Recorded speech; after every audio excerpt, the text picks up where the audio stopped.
Assalamualaikum dan selamat sejahtera. Dalam video kali ini kita akan belajar mengenai penolakan perpuluhan. Cikgu akan bercakap mengenai penolakan dua nombor perpuluhan dan penolakan bagi tiga nombor perpuluhan. Untuk penolakan dua nombor perpuluhan, contoh yang kita gunakan ialah 42 tolak 18,324.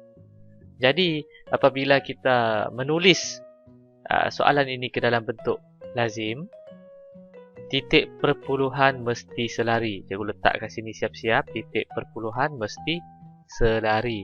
Jadi, untuk soalan kali ini, kita boleh tambah sifar selepas 42 supaya kita boleh melakukan penolakan dengan lebih mudah supaya kita tidak keliru. Okey, jadi kita akan mulakan dari bahagian belakang. Kita mula di nilai tempat yang paling kecil, sifar tolak 4. Jadi sifar tolak 4, seperti mana yang kita tahu, nombor yang lebih kecil tidak boleh menolak nombor yang lebih besar. Maka kita perlu meminta bantuan. Kalau tolak, cikgu tak suka guna perkataan pinjam. Kalau pinjam, kita kena bayar balik. Yang ni dia macam tak bayar balik. Kita kena minta bantuan. Minta bantuan dekat jiran di sebelah yang mempunyai nilai tempat lebih besar. Minta tolong. Tetapi dia pun tak boleh tolong kerana dia pun sifar. Jadi dia pun minta tolong dekat sebelah lagi. Sini. Minta tolong. Pun tak boleh tolong kerana sifar. Akhirnya sampailah ke 2. Cikgu gariskan 2 ni. Sampai 2. 2 boleh tolong kerana 2 mempunyai nilai. Maka 2 akan memberikan 1 kepada jiran yang minta bantuan tadi.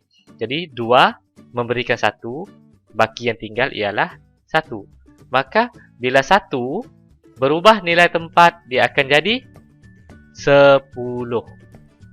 Okey. Lepas itu dia masih ingat kawan dia ni yang cikgu bulatkan lagi sekali ni minta bantuan tadi kan. Jadi dia pun berikan 1. 10 jadi 9. Jadi bila 1 ni melangkah nilai tempat perpuluhan sekali langkah ke belakang, akan jadi 10. Okey, 10. Tetapi orang asal yang minta bantuan ni, cikgu bulatkan semula. Dia yang nombor asal yang minta bantuan tadi. Dia masih ingat kan kawan ni minta bantuan tadi. Jadi 10 ni dia bagi 1, tinggal 9. Akhirnya sini jadi 10. Okey. Jadi cikgu harap kamu jelaslah kenapa ini jadi 9. Okey, kenapa ini jadi 1 dan kenapa di hujung ini jadi 10.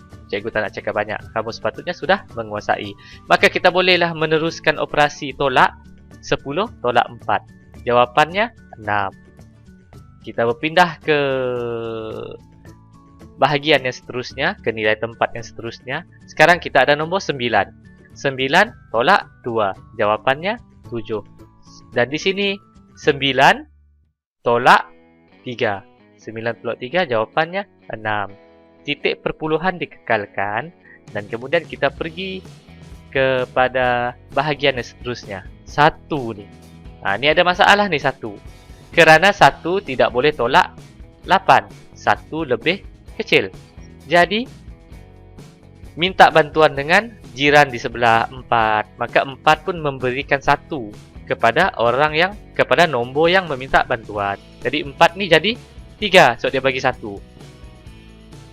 Bila 1 ini melangkah ke nilai tempat yang lebih kecil, 1 ini akan jadi 10. Tetapi di sini dia akan jadi 11 kerana 10 tambah 1. Jadi 11. Kita bolehlah selesaikan 11 tolak 8. Jawapannya 3. Dan akhir sekali 3 tolak 1. Jadi inilah jawapan dia. 23,676. Maka kita boleh lihat proses penolakan nombor perpuluhan lebih kurang sama dengan penolakan nombor biasa yang menggunakan bentuk lazim. Cuma bezanya kamu mesti ambil perhatian kepada kedudukan nombor dan kedudukan titik perpuluhan. Mesti selari. Okey. Seterusnya kita pergi kepada tolak 3 nombor perpuluhan. Okey. Untuk menolak 3 nombor perpuluhan, contoh yang kita gunakan ialah 12/3 tolak sifar per 12/35, cikgu lupa 5 ni tadi, tolak sifar perpuluhan 18 tolak 5/8. Jadi, kita akan fokus kepada dua nombor yang di hadapan dahulu. Boleh sahaja kalau kamu nak tolak sekaligus dari atas sampai bawah, tapi cikgu kurang sarankanlah kerana kamu lebih mudah untuk melakukan kesilapan. Kita buat langkah demi langkah. Jadi kita buat dahulu 12/35 tolak sifar perpuluhan 18. Okey. Jadi ini dia di dalam bentuk lazim dan kita boleh terus melakukan penolakan. Tetapi kalau kamu lihat, kita akan mula dari nilai tempat paling kecil lah. Kita akan mula dari belakang. 5 tolak 8. 5 lebih kecil daripada 8. Jadi 5 tidak boleh menolak 8. Maka di sini tibalah masanya untuk kita memohon bantuan. Okey, jadi minta bantuan dekat kawan sebelah dia.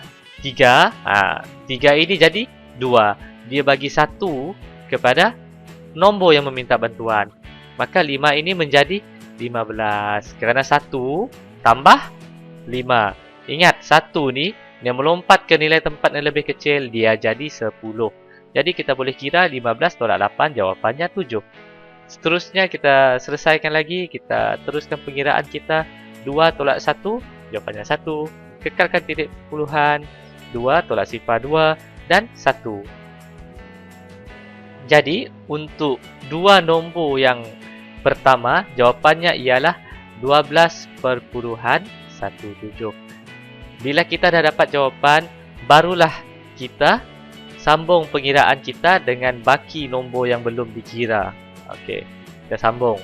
Maka pengiraan seterusnya ialah 12/17 tolak 5/8. Maka inilah dia di dalam bentuk lazim. Kamu juga boleh letakkan sifar supaya tidak keliru semasa kamu menyusun nombor ke dalam bentuk lazim ataupun semasa kamu mengira. Jadi kita mulakan macam biasa, mulakan dari belakang. 7 tolak sifar 7. 1 tolak 8 tak dapat. Kita kena minta bantuan.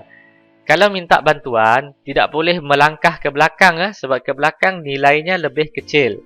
Jadi kita mesti melangkah ke depan. Kita pergi kepada 2.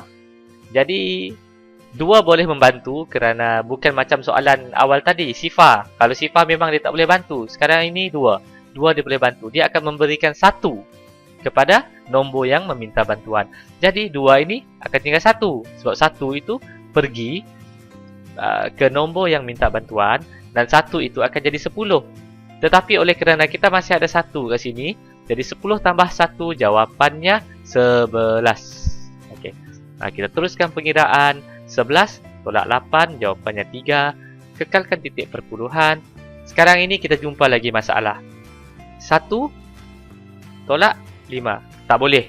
1 lebih kecil daripada 5. Dia tak dapat. Jadi kita minta bantuan dengan nombor di sebelah yang lebih besar nilainya.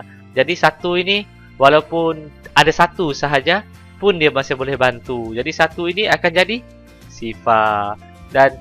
Dan 1 yang cikgu bulatkan ini akan menjadi 11. Kerana 10 tambah 1. Kita selesaikan. 11 tolak 5. Jawapannya 6. Oleh kerana ini sudah menjadi sifar, maka kita sudah tidak perlu membuat pengiraan. Jadi inilah jawapan akhir bagi soalan ini, iaitu 6/37. Jadi cikgu harap jelas. Jadi di sini ada beberapa latihan yang mungkin kamu boleh cuba buat. Di mana untuk soalan 1, 2 dan 3, untuk soalan 1, 2 dan 3, penolakan 2 nombor perpuluhan, dan untuk soalan 4, 5 dan 6, penolakan bagi 3 nombor perpuluhan. Itu sahaja daripada cikgu. Sekian, terima kasih.